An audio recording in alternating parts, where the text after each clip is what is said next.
ऐसा बनाओ कि आपका बच्चा बड़े पद पर जाए, बड़ी नौकरी भले करे, पर 1 रुपए का उसके जीवन में, चरित्र में दाग ना लगे। भैया हम ईमानदारी की रोटी खाएंगे, हमें नहीं बनना धन्ना सेठ, ईमानदारी का खा करके जीवन गुजारेंगे। क्यों? ईमानदारों के बल पर यह धरती फिर भी टिकी है।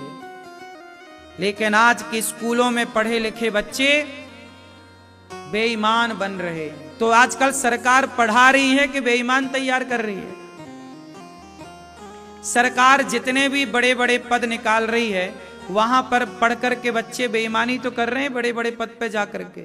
एक छोटा सा पुलिस वाली नौकरी देख लो आप, पुलिस वाली नौकरी आप देख लो। पुलिस से लेकर के आप चाहे कोई भी अधिकारी उठा लो, नीचे से ऊपर तक सब लिप्त हैं भ्रष्टाचार में। क्यों जी? बात सही है। पूरा भारत, और ये बात सरकार को खूब पता है, लेकिन अब करे कौन इन सब विषयों में बात? नीचे से ऊपर तक चंदा जा रहा है। इसलिए हम कहते हैं कि आप अपने को बचाओ। बारिश जब होगी तो हम बारिश को नहीं रोक सकते। इस देश के भ्रष्टाचार को रोकने के लिए अन्ना हजारे ने आंदोलन किया था। ना तो अन्ना हजारे दिख रहे हैं, ना तो उनका आंदोलन दिख रहा है।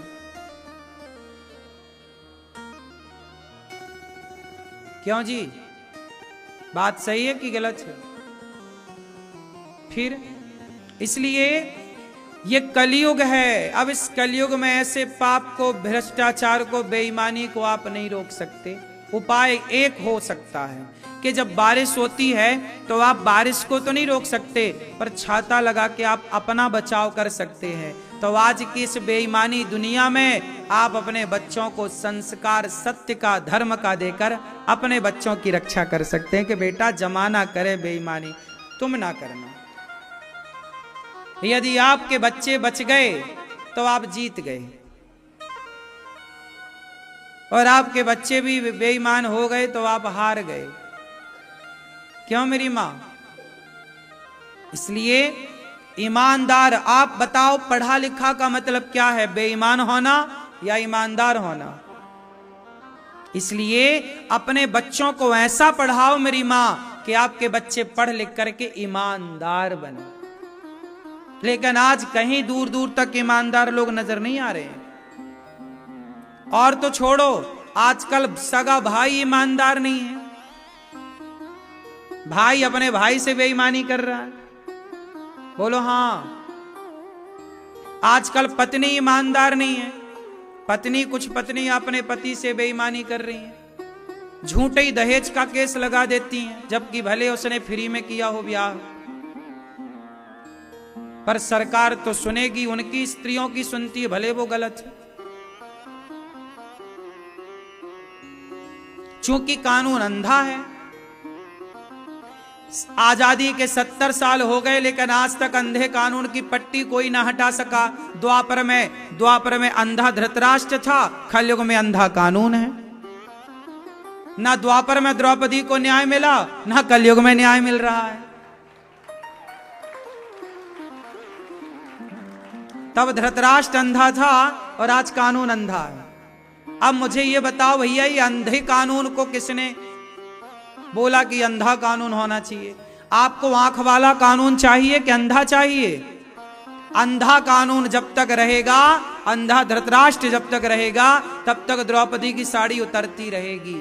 आज इसलिए अंधा कानून है। इसलिए तो अभी बंगाल में एक बहन का बलात्कार हुआ, डॉक्टर बहन का। आज तक उस बलात्कारी को फांसी नहीं भई। सब मोमबत्ती जला वला के सबकी मोमबत्तियां बुझ गई। क्यों? यहां बलात्कार करने वाले को कोई फांसी नहीं है। यहां आतंकवादियों को बढ़िया रबड़ी खवाई जाती है, और ईमानदार आदमी को परेशान किया जाता है।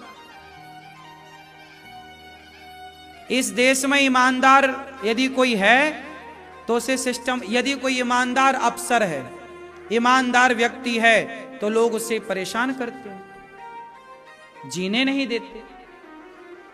कलयुग है, चूंकि कानून अंधा है। भाई कानून अंधा काहे है, मैं सवाल कर रहा हूं, क्यों अंधा है? आंख वाला कानून अच्छा है कि अंधा कानून अच्छा है? बोलो, कानून आंख वाला होना चाहिए कि नहीं? बोलो, आंख वाला कानून होना चाहिए। भाई देख लो ना, क्या सही है क्या गलत दिख रहा है, फिर काहे अंधे बने हो? दिख रहा है कि उसका बलात्कार इसने किया तो दे दो ना फांसी, काहे तुम अपना दामाद बना के रखे उसे? काहे उसकी तुम खुशामद कर रहे हो? जब सिद्ध हो गया कि इसने बलात्कार किया तो दे दो तुरंत। अंधा कानून ना चाहिए साहब, आंख वाला चाहिए। आप कितने लोग चाहते हैं कि देश में आंख वाला कानून हो? कि अंधे कानून से खुश हो आप लोग? तो आप लोग काहे नहीं बोलते कि साहब कानून की पट्टी तो हटाओ, बहुत हो गया अंधा, अब तो आंख वाला है। क्यों? बड़ा दुर्भाग्य इस भारत देश का। हमारे देश में कभी राम के जमाने में कानून अंधा नहीं रहा, कभी कृष्ण के जमाने में कानून अंधा नहीं रहा। कृष्ण के जमाने में द्रौपदी के वस्त्र को हाथ लगाया, दुशासन ने सर्वनाश कर दिया श्री कृष्ण ने उस दुशासन का। ये कहां का कानून अंधा है? अंधा कभी नहीं था कानून, न्याय होता था, देर लगती थी पर तरीके का सफाया होता था। हमारे यहां न्याय था। राम के जमाने में सीता मैया को हाथ लगाया, रावण ने 1 लाख बेटे 1.25 लाख नाती सहित रावण का सफाया। न्याय, आंख वाला कानून था, न्याय तरीके का होता था, अंधा कानून थोड़ी था। क्यों मैया? आज अंधा कानून है।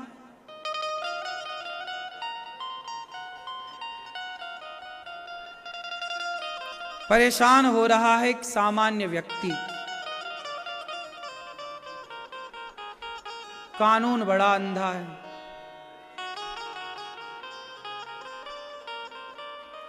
गरीब गरीब होता चला जा रहा है, अमीर अमीर होता चला जा रहा है। जिसकी लाठी उसकी भैंस, जिसके हाथ में लाठी होगी भैंस वही ले जाएगा। रामचंद्र कह गए सिया से ऐसा कलयुग। अंधा कानून है, इसलिए तो गाय की हत्या हो रही है, इसलिए तो बेटियों के साथ बलात्कार हो रहा है। कानून की आंखें होती तो क्या मजाल के किसी की चैन खिंचती और किसी का मोबाइल चोरी होता। चोरी करने वालों के हाथ काट के जंगल में शेरों के हवाले कर दो, लो जनसंख्या भी नियंत्रण हो जाएगी, कानून व्यवस्था भी बिंदास। क्यों? जंगल में जो भेड़िए हैं ना, शेर है, भेड़िया है, अब जंगल में जंगली जीव तो बचे नहीं, तो न्याय व्यवस्था कैसी होनी चाहिए? पहले न्याय व्यवस्था ऐसी ही थी कि चोरी करने वालों के हाथ काट दिए जाते थे, बलात्कार करने वालों को मृत्युदंड या देश निकाला दिया जाता था।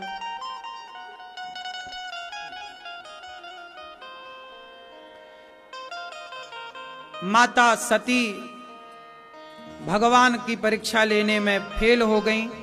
शिव जी ने माता सती का त्याग किया, पार्वती बनी, और माता पार्वती दक्ष के यज्ञ में माता सती जलकर भस्म हुई।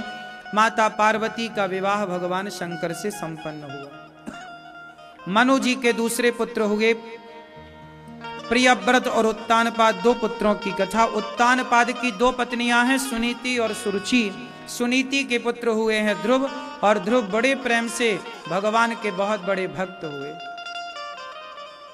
ध्रुव जी अपने पिता की गोद में बैठने गए तो ध्रुव जी को उनके माता ने, सौतेली माँ ने हाथ पकड़कर नीचे गिरा दिया, तुम इस गोद में बैठने के अधिकारी नहीं हो।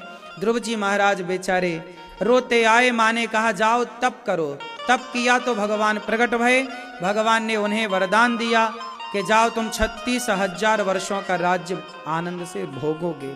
ध्रुव जी को जब पिता ने अपमानित किया, मां ने अपमानित किया, तो ध्रुव जी ने तपस्या की और अपनी सिंहासन खुद तैयार की। ये समाज को सीख है कि जब आपको कुछ चाहिए है, मैं आपको एक छोटी सी बात कहूं, कोई भी सपने देखो या तो आप लोग सपने मत देखो। क्यों जी, आप लोग सपने देखते हैं कि नहीं? सपने, ख्वाब हमारे पास ये होता, वो सपने देखने चाहिए, लेकिन उतने ही सपने देखो जो आप अपनी मेहनत के बल पर पूरा कर सको। आपको किसी के आश्रित होने की जरूरत, किसी के भरोसे सपने ना देखो कि हम उसके बल पर अपने सपने पूरे करेंगे। अपने सपने खुद पूरे करो। किसी के भरोसे रहने की आपको जरूरत नहीं। आपको सपने पूरे करने हैं तो अपने बल पर। ध्रुव जी ने अपने सपने अपने बल पर मंत्र का जाप किया। भगवान नारद जी ने मंत्र दिया। 6 माह तक, 5 माह तक तप किया। 6ठे महीने भगवान प्रकट भये और ध्रुव जी ने भगवान का दर्शन किया। राजा बने ध्रुव जी। बहुत समय तक राज्य का सुख भोग कर ध्रुव जी अपने भाइयों के यक्षों को मार दिया। भाइयों ने यक्षों को मारा, ध्रुव जी ने भी यक्षों को मारकर बदला लिया। मनु जी ने समझाया, कुबेर जी ने भक्ति का वरदान दिया। मृत्यु के सर पर पांव रख के ध्रुव जी भगवत धाम चले गए। ध्रुव जी ने बचपन में ही भगवान को पा लिया, छोटी सी उम्र में ईश्वर को पाया। बड़ी उम्र की आवश्यकता नहीं है। अच्छे काम बचपन में कर लो, समझ जब आ जाए तब कर लो। उम्र बड़ी हो इससे क्या फायदा? ज्यादा उम्र वाला व्यक्ति ज्यादा अनुभवी है ऐसा नहीं है। कई बार छोटी उम्र वाले लोग जो कर जाते हैं वो बड़ी उम्र वाले नहीं कर पाते। इसलिए उम्र मायने नहीं रखती, आपके कार्य की शैली मायने रखती है, आपके काम करने के तौर तरीके मायने रखते हैं। स्वामी विवेकानंद जी कम आयु में चले भी गए काम करके। ऐसा काम करके गए कि देखो सदियों बाद उनका नाम आज समाज में सुव्यवस्थित है। तो कुछ ऐसा कर जाओ आप कि आपके जाने के बाद भी लोग आपको याद करें। ईमानदारी से अच्छे काम कर लो। क्यों जी, बेईमान होकर के ना कुछ कर ले। बेईमानी यदि करना है तो व्यक्ति कहीं भी बेईमानी कर सकता है, लेकिन जैसे ईमानदारी से चलना है ना, मेरी माँ मुझे कोई देखे ना देखे, मैं कोई सरकारी विभाग से नहीं हूं, लेकिन मेरी सरकार ईश्वर है, वो मुझे जरूर देख रही है। भगवान के द्वार पर जब मैं मरकर जाऊं तो मैं भगवान से आंखें मिला सकूं, मैं उसकी तैयारी में लगा हूं कि मैं आप लोगों से भी आंखें मिलाकर बात कर रहा हूं कि गौरी गोपाल आओ देखो कि हम जो सेवा कर रहे हैं, टीवी पर जो गरज गरज के कह रहे हैं कि सेवा चल रही है, गौरी गोपाल में चल रही है कि नहीं, आकर देखो। आपकी आंखों में आंखें डाल के कहने की ताकत हमारी इसलिए है क्योंकि हम ईमानदार हैं। हम बेईमान होते तो हम आपसे भी आंखें ना मिला पाते। सही है? जिस व्यक्ति की कथनी और करनी एक होती है ना, वो ईमानदार होता। जिस व्यक्ति की कथनी मतलब कहना और करना अलग अलग हो जाता है, वो बेईमान हो जाता है। और मुझे बेईमान होना और मैं बेईमान लोगों को आसपास नहीं रखता। मेरे कार्यकर्ताओं में ना जो बेईमानी मुझे एक बार 2 बार लगा कि आदमी बेईमान है, मैं हाथ जोड़ लेता हूं, भैया तू जा घर, जहां मन लगे वहां काम करना। मेरे आसपास लोग बेईमान लोग ना, मैं बेईमान स्वयं अपने को देखता ना बेईमान आसपास लोगों को। तुम बेईमान ना बनना, बेईमानी नहीं। हम ईमानदारी से काम कर रहे हैं, तुम भी ईमानदारी से काम करो। एक बार हमारे यहां क्या हुआ कि सिलेंडर, अब देखो हम लोग तो सिलेंडर कम से कम 50-100 सिलेंडर यहां रोज खर्चा होता है। तो एक बार हमने सिलेंडर वाले से, सिलेंडर तो रोज आते ही हैं, एक बार मैं संयोगवश में पहुंच गया तो सिलेंडर को मैंने तौला तो सिलेंडर को तौला ना तो उसमें 1.5 किलो गैस कम थी। सिलेंडर वाले देखो बेईमानी कर लेते हैं, सिलेंडर वाले बेईमानी कर लेते हैं ना, गैस निकाल लेते हैं। तो एक सिलेंडर मैंने तौला तो उसमें 1.5 किलो गैस कम थी। मैंने तुरंत सिलेंडर वाले को बुलाया, मैंने कहा ये वापस ले जा तेरे सारे सिलेंडर, आज के बाद तेरे से हम कोई काम नहीं करेंगे सिलेंडर का। वो बोला महाराज जी गलती हो गई। हमने कहा गलती तुमने हमारे साथ विश्वासघात किया। हमने तो देखो तुम्हें पूरा पैसा दिया, हमने तो 1 रुपए कम नहीं दिए कि भाई 1 किलो गैस के हमने कम पैसे दिए हो। जब हमने तुम्हारे साथ विश्वासघात नहीं किया, तुमने हमारे साथ विश्वासघात किया है, इसलिए अब हम तुमसे कभी काम नहीं कराएंगे। हमने उस व्यक्ति को छोड़ दिया, हमने कहा तुमसे कभी काम नहीं कराएंगे। विश्वासघात ना करना, ये तो विश्वासघात है ना कि हम 15 किलो गैस ले रहे हैं आपसे और आप हमें 14 किलो दे रहे हैं। विश्वासघात, और ये विश्वासघात ना भगवान को भी पसंद नहीं है। मुझे अच्छा आपके साथ कोई विश्वासघात करे अच्छा लगेगा? फिर जब विश्वासघात आपको पसंद नहीं है, जब विश्वासघात नर को पसंद नहीं है, तो विश्वासघात नारायण को पसंद कैसे हो सकता है? इसलिए ये दास अनिरुद्ध, ऐसी कोई गलती मैं नहीं करता कि ईश्वर मुझे विश्वासघात का आरोप लगाए कि तुम विश्वासघात। नहीं प्रभु, जो आपके भक्तों ने सहयोग किया है जिन सेवाओं के लिए, वो सेवाएं हो रही हैं। गौरी गोपाल आश्रम में देखिए, हम बुला बुला के आप लोगों को आओ, सब लोग आना वृंदावन, और जब भी आना प्रसाद गौरी गोपाल में पाना, सबको बुला बुला के प्रसाद की सेवा कराते हुए आओ, खाओ, खूब पेट भर भर के खाओ। क्यों? आपके घर में 4-10 मेहमान ज्यादा आ जाएं तो घर का हिसाब किताब बिगड़ जाता है। बोलो हाँ। यदि 4-6 मेहमान एक दिन में एक्स्ट्रा आ गए तो घर का आलू भट्टे का हिसाब किताब बोलो बिगड़ जाता है। पर गौरी गोपाल में 30,000 लोग लगभग प्रसाद रोज पाते हैं, 25 से 30,000। कभी ज्यादा भी तो कभी कम लोग आए तो कम, ज्यादा लोग आए ज्यादा। वो तो सबके लिए, जितने लोग आ जाएं उतनों के लिए। फिर भी 25 से 30,000 तो पर डे। और ये सारे लोग भक्त लोग, आपने देखा होगा भक्तों के लिए जो दाल घर में आप पाते हो गाढ़ी सी, वैसी गाढ़ी दाल यहां रहती है ना।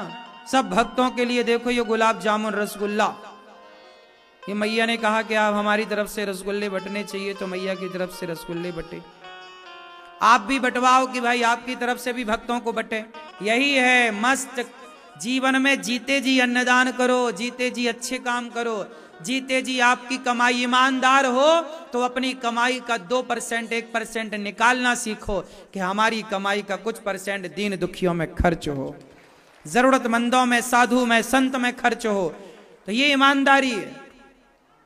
अब आप लोग सारा पैसा कमा के रख लेते हैं, निकालो। साहब मैं गारंटी लेता हूं, यदि आप ईमानदारी से अपनी कमाई का कुछ हिस्सा दान पुण्य में खर्च करेंगे तो आपका धन कई गुना बढ़ेगा। आपकी रोटी ये संत खाएंगे तो कितना पुण्य मिलेगा। हजारों साधु रसोई बटती है, भक्त खाएं। वृद्ध माताएं जो रहती हैं वो भोजन करें।